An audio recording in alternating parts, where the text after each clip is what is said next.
el gran placer de presentaros a Felipe Aizpún, que es nuestro nuevo responsable de Relaciones Institucionales, que tuvo la gentileza de admitir mi proposición para que le hiciese cargo de este puesto en el CEP, y lleva un par de meses, 2 o 3 meses, ¿no?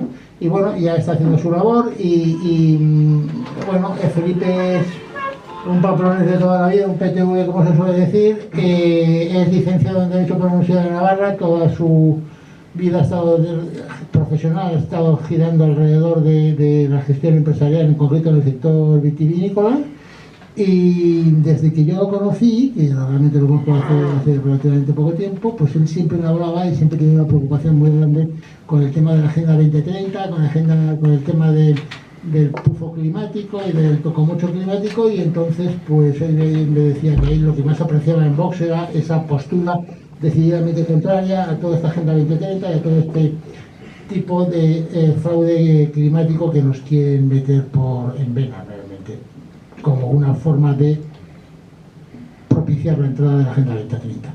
Y como él está tan preocupado por eso, lo tiene muy estudiado, conoce perfectamente la postura de Vox sobre el tema, pues le voy a ceder la palabra para que nos ilustre. Y como siempre os digo, esto es un acto de amigos. Aquí estamos a tomarnos unas cañas, y que quiera interrumpir, que levanta la mano, plantea el diálogo y está todo servido. Gracias.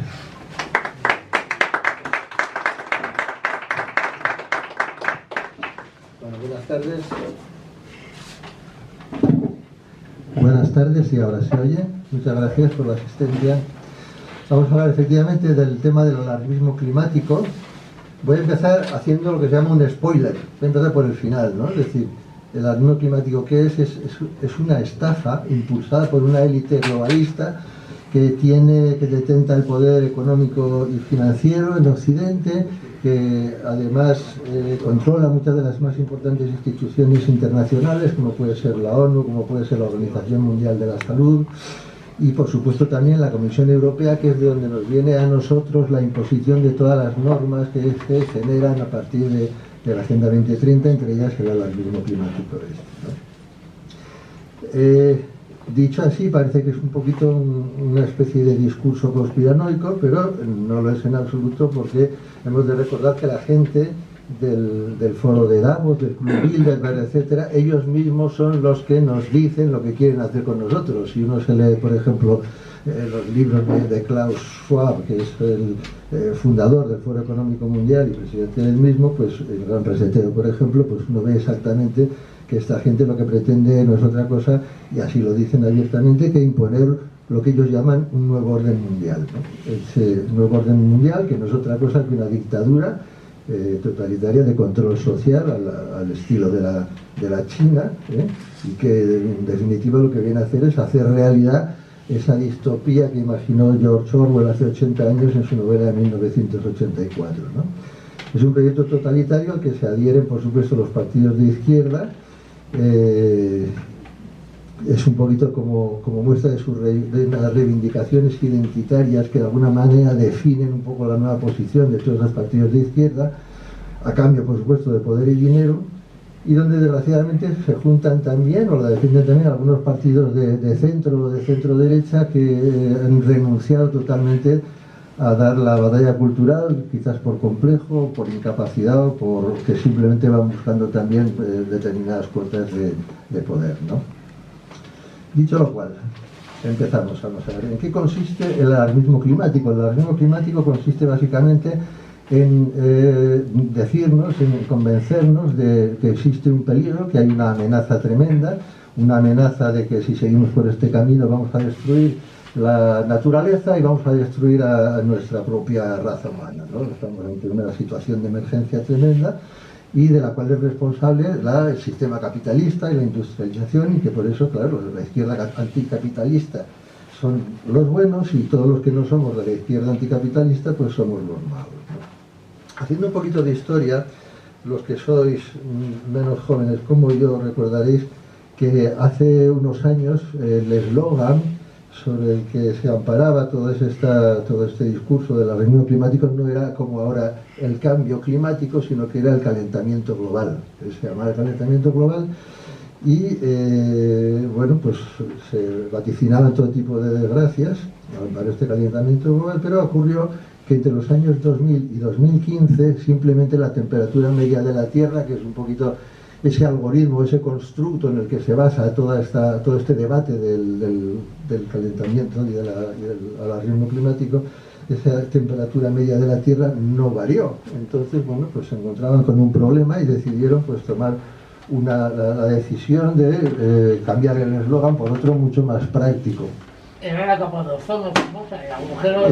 Eso fue el agujero de ozono. Pues el agujero de ozono se cerró, luego vieron que se abría en una época del año, se cerraba en otra, que no les daba para más, ¿no? Entonces, con el tema del cambio climático, en cambio, pues era muy apropiado, porque si llovía mucho, había inundaciones, era por el cambio climático. Si había una sequía pertinaz, era por el cambio climático. Si hacía mucho calor, era por el cambio climático, y si venía una dana de Groenlandia, como la que hemos padecido en los últimos 15 días, o venía la Filomena en invierno, era por el cambio climático. Entonces, y de hecho, para hacerlo así más cómodo y más fácil, lo que hizo las Naciones Unidas, la ONU, que es de donde viene todo esto, hizo una definición oficial de cambio climático, que consiste en decir que el cambio climático es el cambio en el ambiente, en el clima, producido por el hombre, punto. Entonces ya no hacía falta discutir cuáles eran las causas, porque ya por definición era lo que decía. Tenemos que entender antes, como decía José María, nuestro presidente, la unión estrecha que existe del problema del alarmismo climático con la Agenda 2030. Es decir, la Agenda 2030 es más conocida porque presenta una serie de 17 objetivos de desarrollo sostenible, que se llaman, que los presenta de una forma buenista, en la cual pues resulta muy difícil oponerse, ¿no? Porque nos lo ponen todos muy bonito y como muy deseable, pero que detrás de estos 17 objetivos de desarrollo sostenible tenemos 162 metas, que son políticas concretas, que son a través de las cuales se consiguen los objetivos verdaderos que hay detrás. Es decir, es un ataque a los tres principios fundamentales que se pueden defender desde una perspectiva liberal, que es la vida, como se ataca a través de lo que es la promoción del aborto, de la eutanasia, de todas estas cosas, la libertad, los derechos de la gente, que cada vez más reducidos, no se podrá utilizar este tipo de vehículos, se podrá viajar menos, no se podrá comer carne, etcétera, y la propiedad privada, ¿no? Ya sabéis el eslogan famoso de la Agenda 2030 es: no tendrás nada y serás feliz, ¿no? ¿Qué pasa? Que la Agenda 2030 es una cosa que no se puede asumir parcialmente. La propia Agenda 2030 deja claro que todos los objetivos van juntos, van en el mismo kit. Y, por ejemplo, en el tercer párrafo de su preámbulo, textualmente dice: los objetivos y las metas son de carácter integrado e indivisible. O sea que hay que aceptarlo todo y no se puede rechazar nada. Es decir, el clima, la lucha contra el racismo, el recambio poblacional, el ecologismo, el animalismo, los transgéneros, los derechos reproductivos, eufemismo, la destrucción de las entidades nacionales europeos y del humanismo cristiano, la idea de la familia como centro de base del orden social. Todo esto va junto en el mismo paquete. Por eso el alarmismo climático es importante entender que no se justifica por sí mismo, no se justifica únicamente por los fines que se pretende conseguir, sino que forma una parte indisociable de todo un conjunto de medidas que tienden a imponer lo que, como hemos dicho antes, ellos mismos llaman el nuevo orden mundial. La Agenda 2030 nace de las Naciones Unidas, y el tema del alarmismo climático también se dirige o se gestiona desde las Naciones Unidas por un organismo que se identifica por sus siglas, las habréis visto muchas veces, IPCC, que es el Panel Intergubernamental para el Cambio Climático, que supuestamente pues es un panel compuesto por un montón de científicos, luego veremos cómo, y el cual lleva, desde que se fundó este panel, en el año 1988 creo que fue, viene avisándonos de un control, de una cantidad enorme de desastres que nos van a ocurrir. He apuntado aquí algunos de los que suelen decir, como puede ser el agravamiento de los desastres naturales, de los extremos del clima, el aumento del nivel del mar. Se habla incluso en algunos documentos de que el nivel del mar puede estar en riesgo de aumentar hasta 3,9 metros. Se habla de la desertización, de la degradación del suelo, del deshielo en los polos, del deshielo del glaciar ártico, que aumentaría enormemente el nivel del mar y arrasaría muchas ciudades costeras, el deshielo en los glaciares del Himalaya, la devastación de los paisajes y todo ello en definitiva la devastación de la producción de alimentos. Esto es lo más grave porque todo esto nos conduciría a unas crisis alimentarias globales enormes, ¿no? Y todo esto, si no se para ya y si no se toman medidas de inmediato, pues es un desastre que se va a producir de manera bastante rápida, ¿no? Por lo tanto, el alarmismo climático tiene dos notas características. Una es el catastrofismo y la otra es la urgencia. Es decir, no te dan tiempo de pensar, ni de reaccionar, ni de ver qué otras medidas se pueden poner en práctica. Es decir, hay que hacer lo que decimos nosotros y hay que hacerlo ya. Por lo tanto, lo que nos planteamos es si todos estos vaticinios que se vienen haciendo desde hace 40, 50 años no se cumplen, porque no se está cumpliendo ninguno, y no hay apariencia de que se vayan a cumplir. De hecho, pues no tenemos más que dar una vuelta por los alrededores, por cualquier zona, por cualquier paisaje, por donde queramos ir, para ver que la naturaleza goza de bastante buena salud. Entonces, ¿qué tipo de ciencia es esta? La ciencia, en principio, es una disciplina que se desgaja de lo que era la filosofía de la naturaleza tradicional para dedicarse a estudiar las cosas que observamos en la naturaleza, los fenómenos, desde la perspectiva de las causas materiales y eficientes, es decir, la materia, la energía, las 4 leyes de la física que son las que definen cómo se comportan los elementos materiales entre sí, ¿no? Y todo esto, la ciencia lo que se supone que tiene que hacer es realizar predicciones verificables.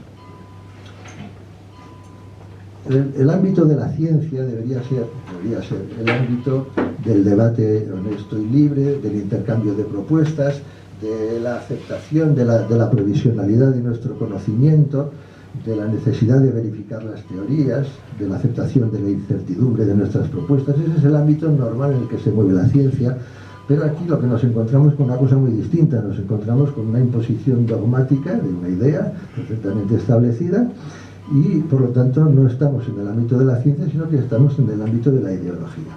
Y cuando estamos en el ámbito de la ideología es cuando pasan las cosas que pasan aquí. Es decir, que si tú no estás de acuerdo, automáticamente eres perseguido, eres rechazado, te llaman negacionista y se produce pues la censura, como comentaba José Manuel hace un momento, en muchos, especialmente en YouTube, en Facebook, todos estos sitios, y la censura o directamente la cancelación de la gente, que se puede ver arruinada su carrera profesional perfectamente si no está de acuerdo con el relato oficial, ¿no? Entonces es el ámbito de la ideología, ¿no? Entonces, volviendo buscando, ¿no?, qué es la verdadera ciencia, porque lógicamente alguna ciencia que tenga un cierto sentido, una solidez de constatación de sus propuestas tiene que haber. Vemos que lo normal en el ámbito de la ciencia es que no exista una discrepancia, un enfrentamiento frontal entre opiniones muy contrastadas, ¿no? Es decir, no tiene sentido pensar, por ejemplo, que pueda haber un choque de opiniones por cuestiones como la ley de la gravedad o el terraplanismo o el geocentrismo, mientras que aquí en el campo del alarmismo climático existe realmente un montón de científicos que están en contra de lo que es el relato oficial. ¿Qué pasa? Que a esta gente difícilmente los veréis en la televisión o difícilmente los veréis publicando en revistas especializadas, ¿no? Sí que hay muchos científicos también, por otro lado, que aparentemente, o de hecho, vamos, están apoyando el discurso oficial, lo cual es lógico porque hay que pensar que la mayoría de los científicos viven del dinero público. Si tú trabajas en una institución, o tú trabajas en una universidad pública, o tú trabajas en un centro de investigación, tienes que aceptar el relato que te impone el poder, que es el que tiene el dinero en definitiva de donde tú comes todos los días, ¿no? De la misma manera, un científico que quiera progresar en su profesión, en su carrera profesional, tiene que publicar artículos de investigación y los tiene que publicar en revistas importantes como es Nature o como es Science, revistas de estas, pero que para publicar en estas revistas te tienes que acoplar a un determinado discurso porque si no, no publicas, ¿no? Existe, sin embargo, pues una cantidad de científicos, por otra parte, que sí que están en disposición de poder oponerse a este relato fraudulento, vamos a llamarlo así, por distintos motivos, bien porque trabajan en instituciones privadas que se lo permiten, o porque se han jubilado, o porque tienen un estatus profesional inatacable, como puede ser el de un premio Nobel, ¿no? Por poner un ejemplo, voy a hablar de un documento que se publicó hace unos pocos meses, a finales de 2023, y que estaba firmado, respaldado por cerca de 2.000 científicos de todo el mundo, encabezados además por John Clauser, que es el Premio Nobel de Física del año 2022. Este documento tiene también el respaldo de otro Premio Nobel de Física, Iva Oreayetal. Se llama Declaración Climática Mundial. Este sí que tuvo fue recogido un cierto eco en mucho de la prensa generalista, que no es lo habitual, pero bueno, en este caso sí que la tuvo. Y el título del documento es No hay emergencia climática. Voy a leer algunos de los párrafos porque es importante. Dice este documento: el archivo geológico revela que el clima de la Tierra ha variado desde que existe el planeta, con fases naturales frías y cálidas. La pequeña edad de hielo, que se considera la que hubo entre 1450 y 1850, se produjo esto que se llama la pequeña edad de hielo, fue una disminución de la temperatura de la Tierra con relación a los siglos anteriores, y que por lo tanto no es sorprendente que ahora estemos experimentando un periodo de calentamiento.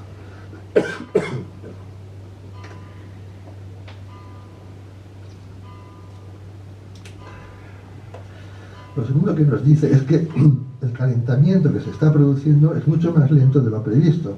El mundo se ha calentado significativamente menos de lo previsto por el IPCC sobre la base del efecto antropogénico moderado. Moderado quiere decir por los modelos que estos científicos están utilizando para realizar predicciones al futuro, ¿no? La brecha entre el mundo real y el mundo modelado nos dice que estamos lejos de comprender el cambio climático. Los modelos climáticos tienen muchos defectos y no son ni remotamente plausibles como herramientas de política global. Exageran el efecto de gases, de efecto invernadero como el CO2, además ignoran el hecho de que enriquecer la atmósfera con CO2 es beneficioso. El CO2 no es un contaminante, es esencial para la vida en la Tierra, la fotosíntesis es una bendición, más CO2 es beneficioso para la naturaleza, reverdece la Tierra. El CO2 adicional en el aire ha promovido el crecimiento de la biomasa vegetal mundial, es bueno para la agricultura ya que aumenta el rendimiento de los cultivos en todo el mundo. En cuanto a las catástrofes naturales, dicen, no hay ninguna evidencia estadística de que el calentamiento global esté intensificando huracanes, inundaciones, sequías, desastres naturales o similares, o los esté haciendo más frecuentes. Por el contrario, sí hay amplia evidencia de que las medidas de mitigación del CO2 son tan dañinas como costosas. Lo dicen así de claro. Añaden, no hay emergencia climática, por tanto no hay motivo para el pánico y la alarma. Nos oponemos firmemente a la perjudicial y poco realista política de cero emisiones netas de CO2 propuesta para 2050, y si surgen enfoques mejores, y sin duda surgirán, tenemos tiempo de sobra para reflexionar y readaptarnos.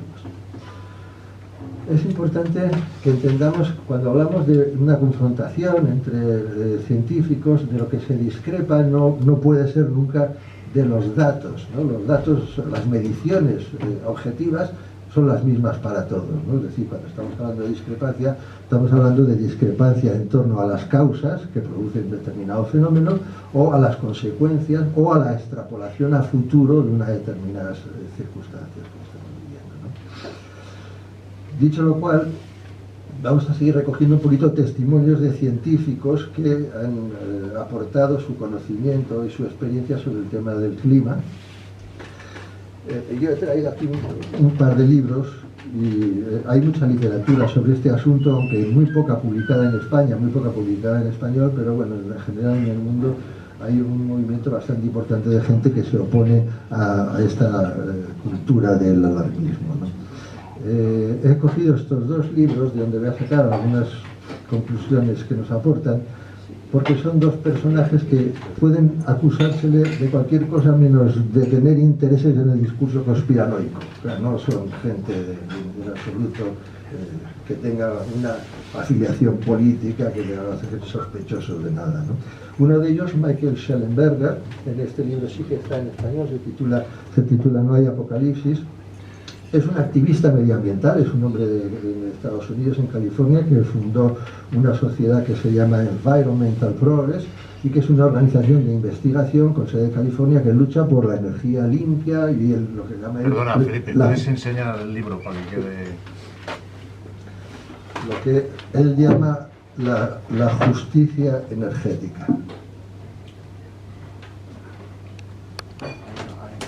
La botella. No, sí, ahí. Si quieres también, ponerlo. Este otro libro está escrito por un señor, así como el otro era un activista medioambiental. Este es un científico puro, este es un hombre que ha estado toda la vida estudiando este tipo de asuntos y que además este fue, a ver, lo tengo apuntado para no equivocarme aquí, subsecretario para la ciencia del Departamento Estadounidense de la Energía bajo la administración de Barack Obama, es decir, bajo la administración del Partido Demócrata, que como sabéis es uno de los lobbies más poderosos que impulsan este tipo de alarmismos, del alarmismo climático. Por lo tanto, sospechoso en absoluto, ¿no? Entonces vamos a ver algunas de las cosas que nos dicen estos libros, ¿no? Entonces Schellenberger empieza explicándonos un poquito que el clima, no hay que confundir el clima y el tiempo que hace, el tiempo atmosférico, ¿no? Es decir, que las predicciones que pueden hacer los modelos sobre el tiempo a 15 días vista, que tampoco pueden hacer más, cuando hablamos de cambio climático, de lo que estamos hablando es del cambio en las condiciones que determinan este tiempo atmosférico a lo largo de mucho tiempo. Es decir, necesitamos por lo menos horizontes de unos 30 años para poder valorar un poco si se están produciendo o no cambios en el clima, ¿no? Y por último hay que recordar que sí, el dato fundamental del que estamos tratando es el tema del calentamiento, de alguna manera, y por lo tanto, bueno, pues hay una medida a este calentamiento que es una cosa que se llama la temperatura media en la Tierra. Como sabéis, no es un dato objetivo en el sentido que la temperatura cambia permanentemente y en todas partes es distinta, pero bueno, es un algoritmo que más o menos concita un cierto consenso entre la gente que es estudiosa de este asunto. Nos dice Schellenberger, primero dice, no hay apocalipsis. Segundo, los eventos extremos como los incendios y todo este tipo de cosas no están causados por el efecto invernadero, es decir, no tiene nada que ver con el calentamiento global, ¿no? De hecho, en el caso de los incendios en concreto, pues está totalmente demostrado que es la actividad humana la principal responsable, ¿no?, de que suceda, ¿no? En cuanto a la producción de alimentos, porque este es uno de los grandes riesgos que nos comunica la gente del IPCC, dice que existen, bueno, la capacidad para producir alimentos nos llevaría a mantener sin ningún problema mucho más gente de la que vive actualmente. En este caso se habla de 10.000 millones de personas. Yo he visto otros estudios que hablan de cantidades muchísimo mayores, pero en cualquier caso parece ser que esto no es problemático en absoluto, sobre todo si en los países subdesarrollados se va mejorando, como está ocurriendo poco a poco, los niveles de inversión y de tecnología en las producciones agrícolas, ¿no? Incide también en lo que hemos hablado antes, que el CO2 es el alimento de las plantas, que la superficie verde vegetal del planeta va aumentando en las últimas décadas. En relación a la subida del nivel del mar, nos habla de que, bueno, sí, parece ser que desde 1900 hasta la fecha ha subido unos 19 centímetros, que es algo perfectamente manejable, muy lejos de las perspectivas de grandes aumentos de la temperatura. Hay que decir que la superficie del mar se mueve continuamente, es decir, ha habido años en los que ha ido ascendiendo. De hecho, hace unos 10.000 años se considera que el nivel del mar está como 40 metros por debajo de lo que está actualmente. Es decir, es una variable de la naturaleza que desconocemos por qué se comporta como se comporta, ¿no? Luego también nos recuerda que las emisiones de carbono en los países desarrollados han bajado mucho en los últimos años. Concretamente, entre 2005 y 2018 los datos iniciales nos dan que en Estados Unidos han bajado un 25% las emisiones contaminantes, en el Reino Unido hasta un 60%, ¿no? Y por supuesto se da por hecho que los países, conforme van avanzando en su desarrollo, irán también avanzando en sus mecanismos de control de las emisiones contaminantes, como ha pasado en general en todos los países del Occidente. Voy a completar esta información que nos da Schellenberger con los datos de un estudio publicado el año pasado, ¿no?, que habla también de este tipo de cuestiones. Dice que la masa forestal mundial ha aumentado un 7% desde 1982 El otro día me pasaba Javier un artículo, el domingo pasado se publicó que había aumentado en España la masa forestal en los últimos 10 años un 3%. En este artículo, en este trabajo que está publicado por la Global Land Change de 1982 a 2010, lo digo en inglés porque parece que es más fiable, ¿no? Parece que es una información más sólida, ¿no? Entonces, este artículo, que es de una revista inglesa, sí, habla efectivamente de que ha aumentado. En concreto, en España dice que ha pasado del 27% de 1990, del 27% de la superficie de la masa forestal a un 37%, ¿no? Por lo tanto, está aumentando.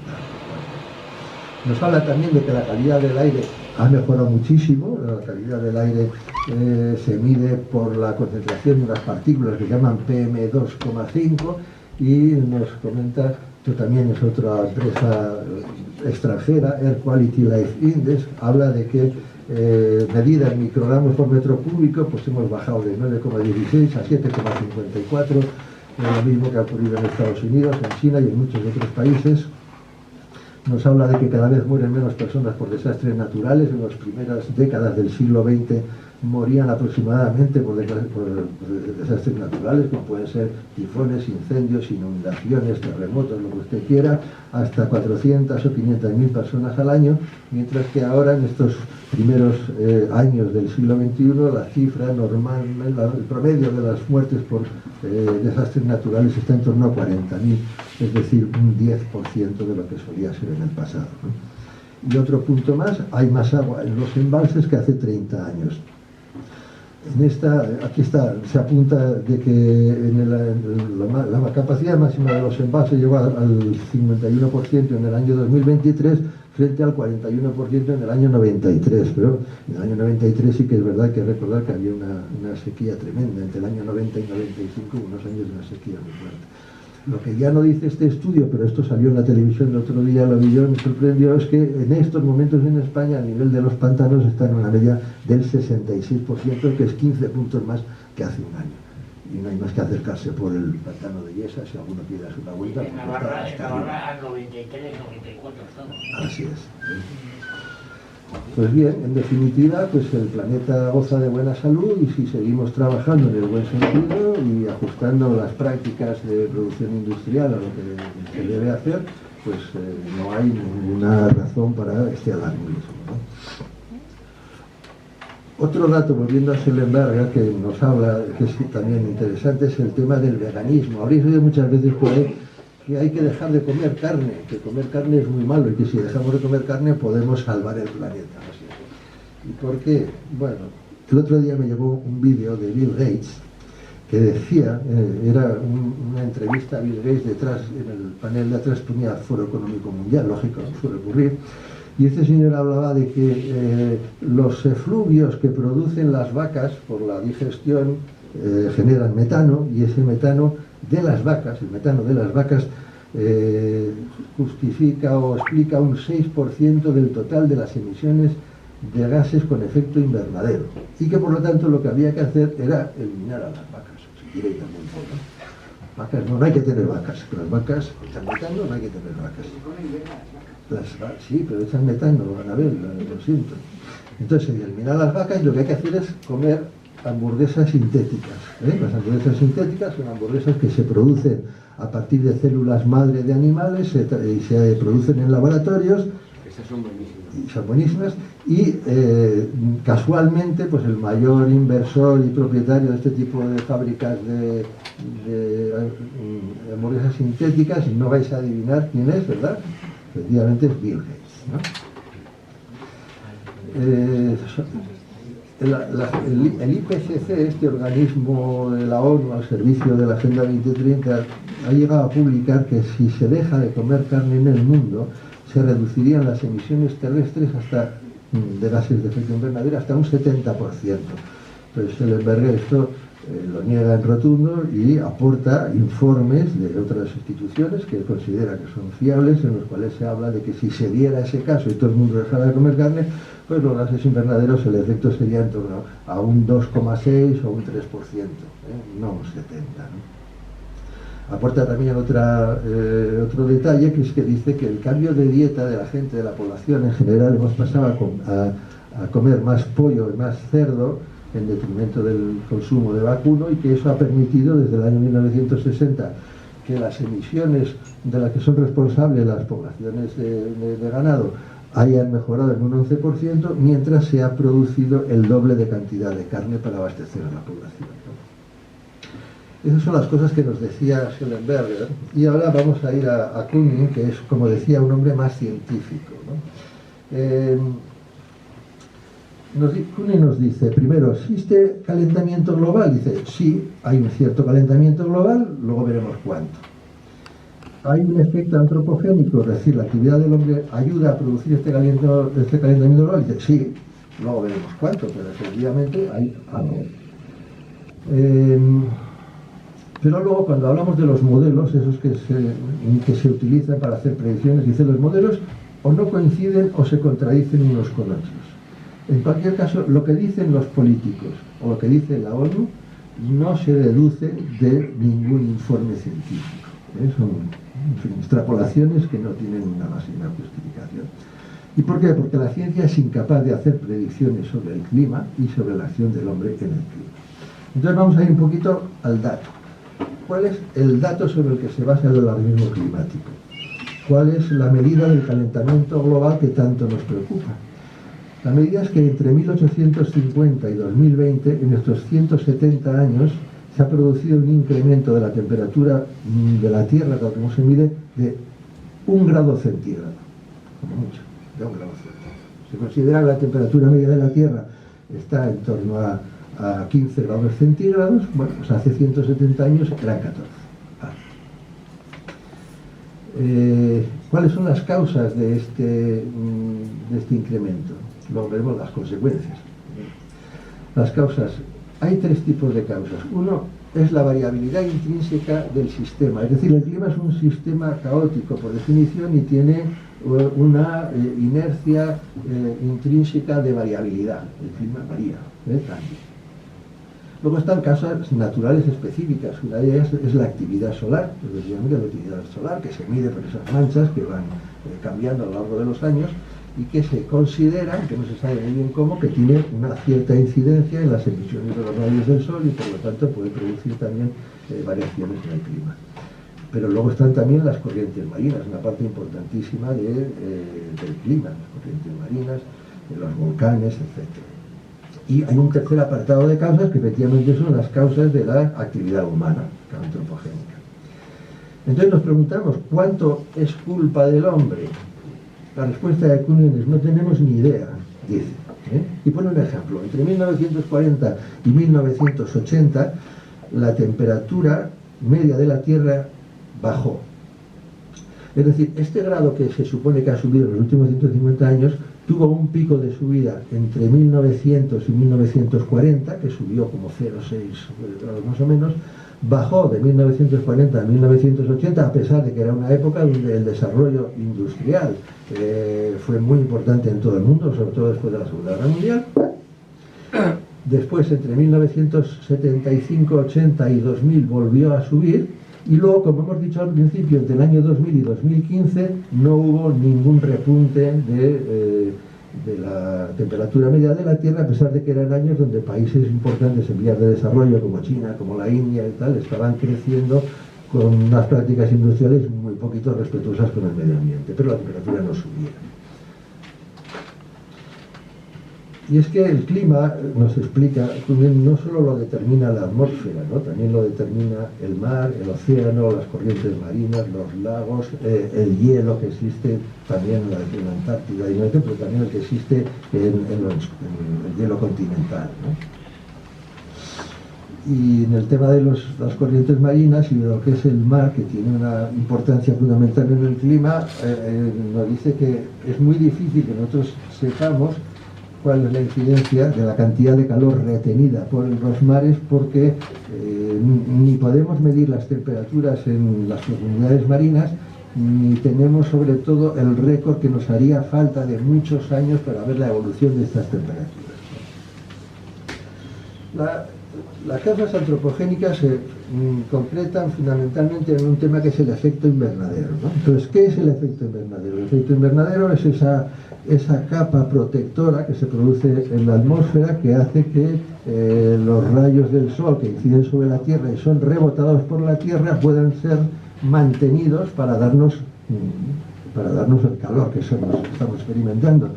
Si no hubiera efecto invernadero, probablemente pues, la temperatura de la Tierra podría ser, pues en vez de 15 grados positivos, de 17 grados bajo cero. Pues bien, el efecto invernadero, sabemos que la atmósfera se compone en un 99% de nitrógeno y de oxígeno, y luego tenemos un 1% donde el gas no tiene, más importante es el argón, que no tiene efecto invernadero. Por lo tanto, los que tienen efecto invernadero son, primero, el vapor de agua. El 90% del efecto invernadero lo hace el vapor de agua. Y luego en menor proporción las concentraciones de CO2, de anhídrido carbónico y de metano. Y esto es ciencia pura. La concentración de CO2 en la atmósfera ha sufrido un incremento entre la era preindustrial, desde 1750 hasta la actualidad, de unas cantidades que son 280 partes por millón hasta 410 partes por millón. ¿Y esto qué es? ¿Es mucho? ¿Es poco? Para que os hagáis una idea, en una sala cerrada como esta, donde estamos nosotros, probablemente la concentración de anhídrido carbónico es superior a 1000 partes por millón. Por lo tanto, eso nos deja ver un poquito dónde nos estamos situando en todo este conflicto, en todo este problema. Se llega a especular que si llegara de las 410 partes por millón hasta 560, eso supondría un aumento de un 1% de la retención de calor de la Tierra, que podría suponer un aumento a lo mejor de hasta 2-3 grados en el futuro, en un futuro hipotético que no sabemos cuándo llegaría. Y estas consecuencias que se hacen por una extrapolación totalmente arbitraria, ¿hasta qué punto son graves? Para que nos hagamos una idea, la temperatura media de la Tierra se calcula en los siglos del siglo VIII al siglo XIV, hasta cuando empezó lo que hemos llamado antes la pequeña edad de hielo, de 1400 a 1800, entre los años 1000, 1100, 1200, la temperatura media de la Tierra en el hemisferio norte, en Europa y en Norteamérica, se considera que era entre 3 y 5 grados superior a la que tenemos ahora. Por lo tanto, y no pasaba nada, estaban encantados. O sea, los vikingos iban a Groenlandia y se lo encontraban todo verde, ahí no había hielo porque le llamaron así. Groenlandia significa Greenland, tierra verde, ¿no? Entonces, como veis, los alarmismos carecen por completo de fundamento, ¿no? Pero lo importante es eso, que la actividad humana sola puede tener una influencia en el cambio climático, como mucho del 1% de los factores que pueden determinar el cambio en el clima. Y si el otro 99% no lo conocemos y no sabemos cómo funciona, entonces todos estos modelos que predicen catastrofismos carecen por completo de fiabilidad. Además se nos dice otra cosa que es importante, es decir, por valorar todas estas políticas que nos vienen impuestas, dice que es que el clima, además, no lo vamos a cambiar. O sea, el clima no se puede cambiar. Y no se puede cambiar porque el CO2 es un gas que permanece mucho tiempo en la atmósfera. Entonces, por mucho que nosotros, mucho tiempo son muchos años, por mucho que nosotros ahora dejemos de enviar más CO2, con independencia de considerar si el CO2 es malo o no es malo, efectivamente tiene un lado muy positivo, como hemos visto anteriormente, en cualquier caso no vamos a cambiar el clima. Los modelos son programas de ordenador, los modelos, como sabéis, son algoritmos en los cuales se juega con una serie de variables y como desconocemos muy bien cómo funcionan muchas de ellas, pues lo que se hace es se ajustan arbitrariamente y según cómo los ajustes te puede dar el resultado que tú quieras y las predicciones y las proyecciones que hagas a futuro, ¿no? Concretamente el tema de las corrientes marinas es uno de los factores más importantes en la evolución del clima, de hecho más importante incluso que la actividad industrial del ser humano. Y esto es una variable que es muy poco predecible, no tenemos fenómenos como el del Niño, por ejemplo, son fenómenos que no son predecibles, que además no sabemos ni cuánto van a durar, ni dónde se van a dar, ni dónde se van a producir, ¿no? Y termino con otro testimonio que me parece muy importante, que es el testimonio de Patrick Moore. Este es uno de los fundadores de Greenpeace. Patrick Moore fundó Greenpeace con otros compañeros en el año 1970, pero en 1985 se marchó de Greenpeace desencantado de lo que estaba pasando y de lo que estaba viendo, ¿no? Se publicaron el año pasado, 2022, se publicaron una serie de correos con una publicación autorizada de correos de Patrick Moore en una revista que se llama The Epoch Times, y en la cual Patrick Moore decía, entre otras cosas, lo siguiente. Patrick Moore asegura que la teoría del apocalipsis ambiental busca el poder y el control político utilizando el miedo y la culpa de la gente. Dice que la política ambientalista ha sido, Greenpeace en concreto, fue secuestrada por la izquierda política cuando se dieron cuenta de que había dinero y poder en el movimiento ambientalista. De lo que se trata, por lo tanto, es de infundir miedo y culpa en el público, entre otras cosas, para que tengan dinero. Y que Greenpeace es una sociedad que opera principalmente a puerta cerrada con otros operativos políticos de la ONU, el Foro Económico Mundial, organismos principalmente de naturaleza política, etc., ¿no? Y cuando habla del grupo del panel intergubernamental, que se supone que está formado por expertos científicos, nos dice sencillamente que los conocimientos científicos relativos al cambio climático, dice que en realidad no es una organización científica, sino que es una organización que contrata a científicos para que le proporcionen la información que respalde la narrativa de la emergencia climática. Es decir, yo te contrato para que digas lo que yo quiero que digas, ¿no? Nos habla también de que una de las obsesiones de toda esta élite globalista es que en el mundo sobra gente, es decir, si somos 6.000, 8.000 millones, pues se dice que no, que más de 4.000 millones no deberíamos existir, y dice con buen humor, dice, pero no conozco a ninguno que se haya ofrecido voluntario para irse, ¿no? Y por último nos habla también del mito del oso polar, ¿no? El mito del oso polar, vosotros recordaréis que todos los años, claro, el Ártico se deshiela en verano y se vuelve a dar en invierno, pero cuando se deshiela en verano van los de Greenpeace a sacar la foto del típico oso polar famélico que va encima de un iceberg por ahí a la deriva y tal, y normalmente se llevan en el barco pues a Alejandro Sanz o a Leonardo DiCaprio, alguno de estos, para que lo cuenten, ¿no? Entonces, y nos dice él que, bueno, que los datos reales son que la población de osos polares en el año 73 era de entre 6.000 y 8.000, y que en la actualidad es de entre 30.000 y 50.000. Dice, a pesar de eso, a pesar de que ha aumentado enormemente la población de osos polares, se nos sigue diciendo que se van a extinguir, antes del año 2100 y tal, a pesar de que la expansión de hielos del Ártico se va produciendo todos los años, y en concreto, pues creo que esto era el 2020-22, puede ser que la Antártida en aquel año había sufrido el invierno más frío de los últimos 50 años. Bien, y ya cierro la conferencia con algunas citas que me parecen interesantes para ver un poquito lo que decía antes, esta sensación un poco de manipulación, de fraude que estamos viviendo, ¿no? Estas citas vienen del libro de Kunin también. Entonces nos habla, por ejemplo, otro fundador de Greenpeace, Paul Watson, se quedó porque le gustó lo que estaba pasando, dice, no importa lo que es verdad, lo que importa es lo que la gente crea que es verdad. Vamos a decir. Lo dijo Felipe González también. ¿También lo dijo? No, pues se lo habría oído a este. Timothy Weiss, presidente de una fundación de Naciones Unidas, dice, tenemos que manejar este asunto del calentamiento global. Incluso si la teoría del calentamiento global es falsa, estaríamos haciendo lo correcto en términos de política económica y medioambiental. Daniel Godkin, jefe de estudios medioambientales de la Universidad de California, decía, algunos colegas que comparten algunas de mis dudas defienden que la única manera de cambiar esta sociedad es asustar a la gente con la posibilidad de una catástrofe y que por lo tanto es correcto e incluso necesario que los científicos exageren. Bien. Esta es una predicción, bueno, Mostafa Tolba, antiguo jefe del Programa Medioambiental de las Naciones Unidas, esta es una predicción de 1982 que decía que para el año 2000 habrá una catástrofe ecológica que traerá una devastación tan completa e irreversible como un holocausto nuclear. El aumento del nivel del mar eliminaría naciones enteras de la faz de la Tierra y las malas cosechas harían grandes éxodos de refugiados y de caos mundial. Esto era para el 2020, igual pasó y no nos acordamos. No nos dimos cuenta. Y bueno, hay otras predicciones también hablando de eso, de que las ciudades europeas se hundirían, etcétera, etcétera, Gran Bretaña sucumbirá a un clima siberiano para 2020, etcétera, etcétera, ¿no? Bien, y ya está, y con esto termino como conclusión.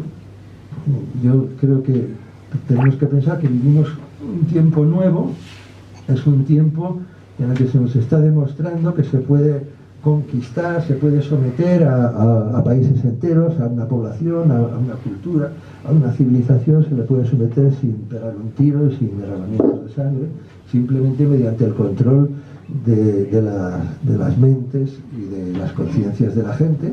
Se puede controlar a la gente a través de los medios de comunicación, de las televisiones, de las redes sociales, del control de las instituciones educativas y con centros de poder internacionales, ¿no?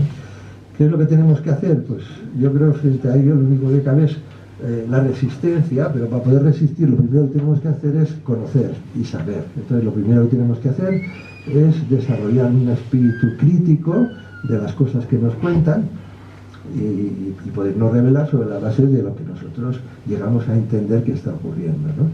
En definitiva, lo que hay que hacer es dar la batalla cultural. La batalla cultural, al final, es el único camino a través del cual podemos preservar nuestros derechos y nuestras libertades, ¿no? Y no hay más. Y eso es todo. Muchas gracias por todo.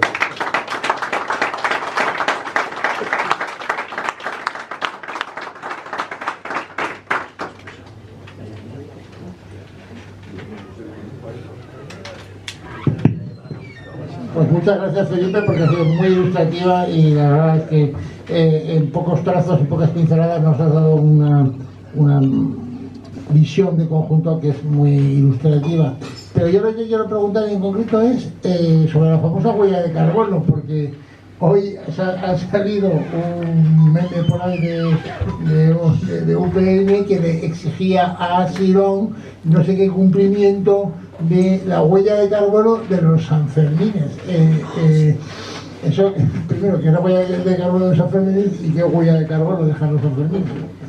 Bueno, yo creo que eso simplemente es un intento de adelantar a Bildu por la izquierda, ¿no?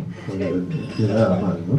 Y yo creo que es una demostración de que hay gente que está perdida completamente, que no sabe a dónde apunta, que no sabe lo que quiere, que no tiene una ideología clara o que no tiene, perdón, unas propuestas políticas coherentes y claras. Y bueno, si me preguntas qué significa eso, pues no me lo puedo ni imaginar. No tengo ni idea. La huella de carbono es, en definitiva, pues las emisiones que se producen en la producción de cualquier bien o servicio, etcétera, etcétera. Pero digo que se supone que es la huella de carbono de CO2, de CO2 que se emite. Sí, normalmente la huella de carbono es eso. Claro, es que no tiene ningún sentido. Las huellas de carbono de todo San Fermín, o sea, es tan ridículo que es que no. Damos las vaquillas que traen. Felipe, muchísimas gracias, enhorabuena. Lo has hecho breve y bueno, clarísimo, espectacular. Yo estoy muy puesto en esto y creo que no te has dejado nada, ha sido magnífico. Creo que no nos tenemos que calentar con tonterías, tipo la huella de carbono de UPN, etcétera. El problema grave, que tú lo has explicado muy bien, pero hay que resumirlo, es que esto es el cambio climático es uno de los pilares de la Agenda 2030. Y tenemos que saber qué es la Agenda 2030. Tú lo has explicado en algún momento, es un proyecto totalitario, lo has dicho muy bien, cómo se puede dominar a la población sin pegar un tiro, etcétera, etcétera, solo por publicidad, por los medios, por gente supuestamente relevante y que con falsos científicos, etcétera, etcétera. Detrás de esto está lógicamente muchísimo dinero y hay una conspiración. El relato conspiranoico es cierto, por desgracia hay una conspiración. Ese es otro tema y saber cuál es la conspiración y tal vez valga la pena dedicarle otra charla. Eso es. No quiero dejar pasar esto, yo soy médico y muy buen médico, muy informado y muy estudiado, como diría yo, un científico de la medicina. Y otro pilar de la Agenda 2030, tan brutal como el timo climático, es el timo de la plandemia, que no es pandemia, es plandemia.